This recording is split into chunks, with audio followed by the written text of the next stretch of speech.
Le plaisir. S'abonnez-vous.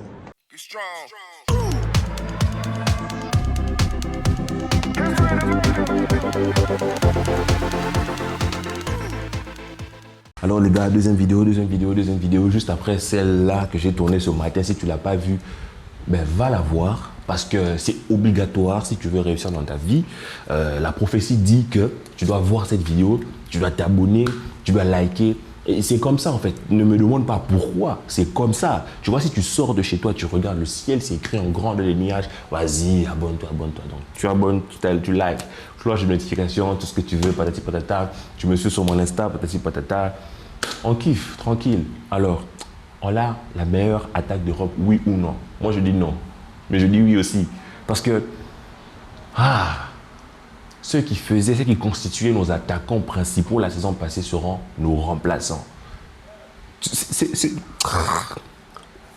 Aubameyang a fait une saison de fou. C'était un très bon attaquant, franchement. Il a fait le travail, l'humain qui a été fait, l'humain qui est Aubameyang et le travail physique, comment on l'appelle, le travail du joueur en fait est énorme. Et quand tu sais que tu vas prendre Lewandowski, qui est 2-3 fois meilleur que lui, quand tu sais que tu vas prendre Rafinha avec Dembélé à droite, en dessous Ferran, je ne sais pas si on se rend compte. Franchement, vous avez beau clasher Ferran, mais moi Ferran, je continue de lui faire confiance. Il m'énerve. Vous voyez, mais il ne m'énerve pas parce qu'il est nul comme Sergio Roberto. Non, lui il m'énerve parce qu'il peut faire mieux. Vous voyez, il peut faire mieux. Vous voyez, c'est comment je peux vous dire? C'est le genre de personne, tu vois, souvent autour de vous, vous connaissez quelqu'un, vous savez qu'il a du potentiel dans ce domaine, mais il est super fainéant. Alors, c'est idem avec Ferran. Il a du potentiel, mais je ne sais pas si on se rend compte de la quantité d'opportunités que Ferran a eues lors des saisons passées. S'il arrive à les planter, on ne parle pas de Ferran comme un flop. Hein. Maintenant, il a peut-être loupé sa chance parce qu'Antou revient en forme.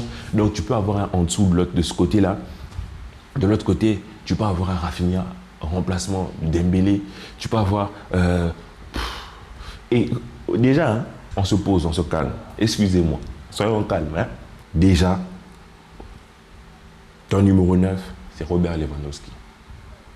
Le remplaçant de ton numéro 9, c'est Aubameyang. C'est suffisant. Je peux m'arrêter là, je coupe la vidéo. Les gars, 60 000 likes. Ben ouais, logique. Oh là là, ça me fait du bien. Franchement, le niveau, l'évolution, que rien qu'on poste au poste de numéro 9. Avec remplaçant, non, franchement, Alemani, respect, Laporta, respect, la préparation, la coordination des choses. Tu sais, je me demande même, est-ce qu'on va comme ça utiliser Aubameyang comme super sub, parce que c'est pas un super sub, c'est pas comme un Luc de Jong, tu les fais entrer 10 minutes à la fin. Non, Aubameyang, quand il était à Dortmund, il jouait aux côtés de Lewandowski. C'est-à-dire que tu peux te dire que non, ce match, je ne mets pas Lewandowski, je mets Aubameyang. Donc tu peux te permettre des caprices de dire, Lewandowski, tu ne joues pas. Je ne sais pas si vous captez. Et c'est idem pour les ailiers. Tu peux te dire, non, vas-y, en dessous, sors. Vas-y, sors, Ferran. Rafinha, sors. Vas-y, sors. Tu fais entrer Ousmane. Les gars. Et après, on va gérer notre charnière, notre défense centrale. On aura Araujo, probablement avec un Jules Koundé. Et un milieu de terrain... Pour moi, la recrue de cet été au milieu de terrain, même si on ne prend pas Bernardo, ça va être Pablo Torre. Ce gamin-là, il va vous choquer. Je le sens. Il va nous choquer.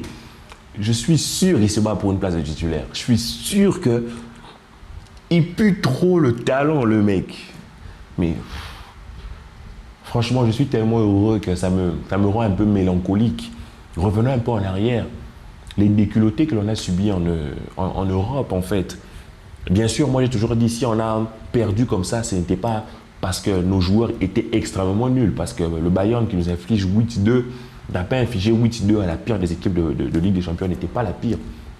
Et c'était un problème de personnalité, un problème d'intensité, tout ce que vous voulez.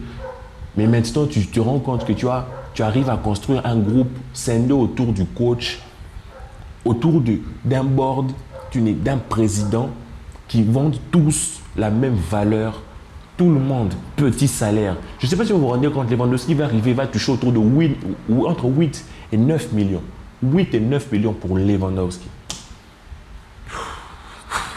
C'est incroyable. Les salaires sont réduits. On a une dette, on refinance la dette. L'équipe redevient celle qu'elle était. Enfin, même pas celle qu'elle était, mais en termes d'équilibre, on sort du fair play financier, tout ça. Donc, financièrement, on est au vert, on va dire ça. On est au vert. Et tu te constitues une équipe avec des joueurs qui ont envie. Il n'y a pas un mec, citez-moi un mec aujourd'hui au Barça qui n'a pas envie. Et qui est titulaire.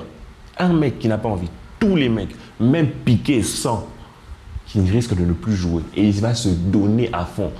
Il y aura une compétition saine. En défense centrale, il y aura Araujo, il y aura Koundé, il y aura Piqué, il y aura Garcia, il y aura Christensen. 5 mecs pour 2 postes. Concurrence saine. Et même si tu enlèves Piqué, il te reste 4 mecs. Tu auras Koundé, Araujo titulaire, Christensen et Garcia. Concurrence saine. À gauche, tu auras sûrement Jordi Alba qui va sûrement être en concurrence avec un Marcos Alonso ou un Angelino, je ne sais pas qui vous voulez. Concurrence saine. À droite, idem, Dest avec un Azpilicueta, concurrence saine. Au milieu de terrain, tu auras un Busquets qui sera en concurrence, je ne sais pas.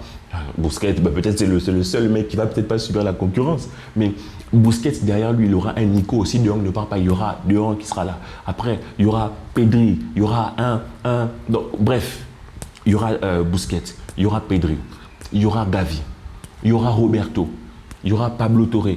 Mais les gars, on est pétri de talent. Cette équipe est pétrie de talent. Sachant que les ailiers, on parle. Mais il y a Abdé. Il y a Abdé qui...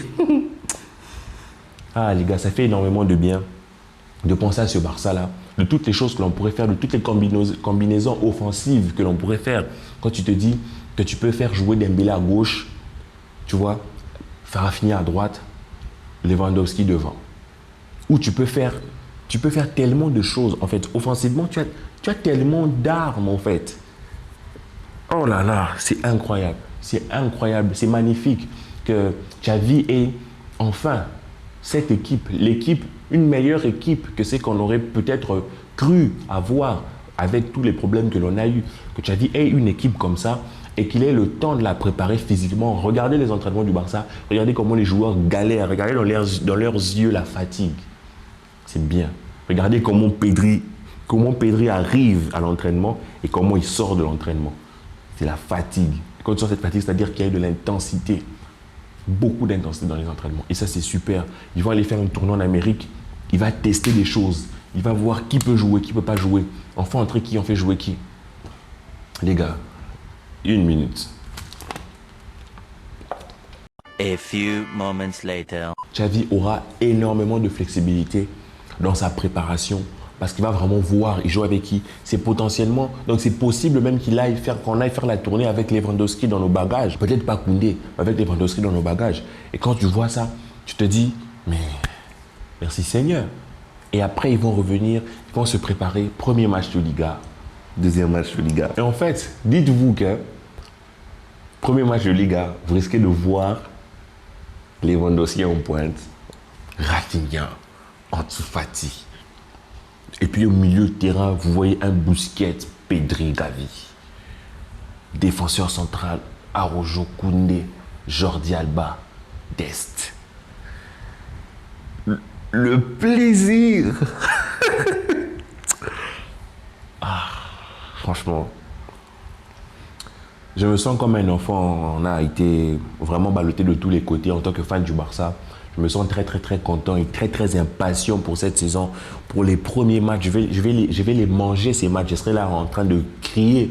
Je vais m'acheter un projecteur énorme que je vais balancer sur tout un mur et tout. Je vous dis, je serai dans le noir si vous voulez en faire des lives. On va suivre les matchs ensemble. Dans le noir et tout. Et pour voir les joueurs aussi grands que ma tête et crier, vas-y, Pedri. Pedri qui fait des passes en profondeur pour Lewandowski et tout. Et en dessous qui vient, qui conclut. Centre de Rafinha, retournant acrobatique de Lewandowski pour le 3-0. Oh là là. Portez-vous bien les amis, que la paix soit sur vous. J'attends vos retours en commentaire. Ciao. Plus tard, on va se voir, ok? Allez, à tard plus.